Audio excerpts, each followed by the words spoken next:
Hello everyone, Stylin' Steve here with another Funko Friday, as I'm calling it, a review of some Funko Pop figures. This time around, you can see number 524 and number 559, Bob Ross in all his painting glory. The original Bob Ross here, and one of the variants. I think there are 6 or 7 variants now, including him showing off paintings, and him with a squirrel, and him with a raccoon, that are all kind of cool, and I hope to track them down. But for now, my local comic book shop, one of the local shops here in St. John's, Newfoundland, Downtown Comics, I went in looking for Bob Ross. I didn't know there was a variant, and I picked up both of them. And I'm glad they were both in stock. Happy to have them here in my collection. Just want to take a look at the packaging here first on Bob himself. The original Bob Ross vinyl figure, of course, and the caricature of Bob there, as well as in his little plastic prison. And on the side, we just have Bob peeking out. On the back, we do have a painting from the Joy of Painting series. Collect the entire line of Funko Pop. I'm pretty sure I'm on my way to doing that. I've only been collecting them a few weeks here now, not even a month yet, and I have, I think, 20 to 30 around. But we'll see that as the different reviews go on. Other side of the box, we've got the figure of Bob Ross here standing on his painting. Of course, Funko Pop, and on the bottom, all the wonderful warning information. And yeah, that's this box. And for the variant Bob Ross, hey, Cubecraft Steve, turn around, face the audience.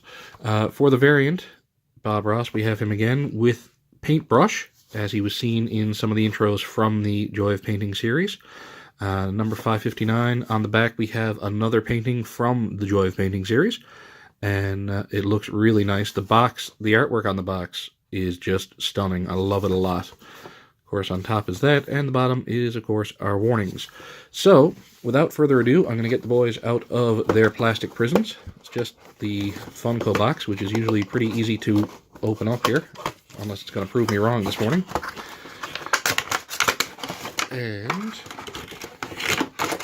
Bob Ross number 1 is out, so we will go with Bob Ross number 2. I don't stand on ceremony or waiting here. And I'll put that box off to the side as well. And here we have the Bob Ross Funko Pop figures. I'll change my camera angle a little bit. So first up, we have the original, the one and only Mr. Bob Ross with his big fro, his blue shirt and blue jeans, and his fan brush in hand. With, of course, the palette of all his different colors: titanium white, cadmium yellow, red ochre. I can't remember them all. I'm surprised I know those 3. It's just ones that stick out to you. The sculpt on the figure is really nice. The hair, of course, I mean, the legendary fro that he did sport for all of the show. And his beard, the iconic image of Bob Ross, captured very well by Funko. Of course, the palette, all the translucent plastic, as he often had on the show, just to show things off a little better.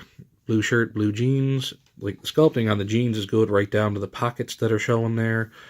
The belt going right around, down to the stitching on the shoes, which you can almost see. Of course, copyright information on the bottom of the shoes. I'm not sure what way is up here for... That looks to be up. And it being a Funko figure, the only thing really you get in the way of articulation is his head does turn, and it's not... the palette and the beard do not collide at all. He does turn pretty well. I'm not going to go through the full Exorcist with Mr. Ross here, because that would not go well with his joy of painting. I'm going to lay him down there for now, and pick up the variant, the painter, the painter seen at the beginning of many episodes of the Joy of Painting. I think I got a little bit of paint slop there that might come off. That's okay. Again, we have the afro itself. We have the painter's hat on top. We have the giant paintbrush, him, of course, appearing in the introduction against a green screen or a blue screen, dragging the fan brush, and we revealed the giant painting of what he would be doing for that episode. His foot stuck in a can of paint because sight gags are funny. A little fluffy there, I don't know why. And again, the sculpting, the fan brush is good, like right down to the buttons on the shirt that you can start to see there. Little wrinkles and such. Oh, a little bit of paint damage there, that's alright. Rag in the back of the coveralls. I'm going to say that's a 3-inch brush in a little holster there, and of course the can of paint. bucket of paint. So yeah, we have the 2 Bob Ross figures of, again, I think 6 or 7 that are out there of the actual Bob Ross. But there was one other variant that I came across that I had to pick up as soon as I saw it. Ladies and gentlemen, Deadpool Bob Ross. Yep, from the trailer for Deadpool 2, we have Deadpool done up as the iconic painter himself. Here he is in his little box. It's just Marvel number 319. Top of the box just shows the fro peeking out from the Deadpool mask. Figure, some Deadpool logos on the back, because there's no extra stuff here. Deadpool as Bob Ross on the top. On the bottom, of course, the old warnings. And one special thing of note, you can see Deadpool as Bob Ross, bobblehead. So this one is a bobblehead. So let me go ahead and get him out as well here. He's locked in a little tighter than the others were. There's little locks on the plastic to keep him from bopping around too much. And we have Deadpool Bob Ross standing with the other 2. And as you can see, he does bobble. And he's a little wobbly here. This particular one, his feet seem to be uneven, so I don't think it's the same kind of sculpt as the first one. I mean, if we take a look at elements, you have elements of the 2. I don't know why the paint palette is not translucent on the Deadpool, but who knows. It does appear to be the same kind of sculpt for the chest. They did change the shirts up. It's a different shirt. But from the waist down, I believe it may be the same molding for the figure, except this one's got a wonky foot for some reason.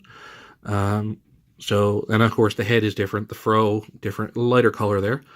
And bibbidi bobbidi, look at him go. The bobblehead feature is just kind of cool, which is where Funko started, really. And if I tip them up, you can see the mechanism there, the spring, and I don't want to get too frisky with it, because I want the bobblehead to remain and work. I might stick him somewhere on a desk. If it wasn't going to fade in the sun, I'd actually consider sticking it to the dashboard in my car. Now, if I take the other figure, the painter, up, you can see it is the same molding for the giant paintbrush that they did reuse here. So, you know, reuse of pieces is cool, because you're making essentially the same figure, just a variant of it. In this particular case, Mr. Poole himself. The mask looks good, the little nose there. Paintbrush, like I said. The paint palette. The jeans are good. Again, you can see the spring better on the back as you go up. But it is a really cool variant to have. And I had to snatch it up as soon as I saw that it was out on the market. Pre-ordered it and got it. And yeah, it's a nice addition to the Bob Rosses that I have here. Now, just a little size comparison for them. They're about 2 to 3 inches tall. If I get... What have I got lying around here? If I get the 10th Doctor 6-inch regular action figure, you can see the height difference there. And if I grab a Titans vinyl pop figure again of the 10th Doctor, you can see he's about 2 inches tall. The rest of the guys are 3 to 4 inches tall there. So they are a decent size to have. They're nice caricatures. I really do enjoy having them here, and I'm starting to build, like I said, a really big collection of them. So yeah, this is Bob Ross with a paintbrush, and Deadpool Bob Ross. I'm Stylin' Steve. I'm going to be doing Funko Friday every Friday. If you like what you see here, if you want to go ahead and click on that subscribe button, if you want to click the like button, if you do like the videos, click the like, click subscribe. Ah, my God, chilling is so hard. And the notification bell for getting notified when new videos go up. There would be Doctor Who toy reviews coming, Funko Pop reviews coming, and just random reviews and or rambling blogs. I'm trying to keep going up here now. And while I ramble on a little bit more, I'm going to end this. And I'm going to end this the best way that I know how, would be in the words of the master painter himself. Until next time, we wish you happy painting, and God bless.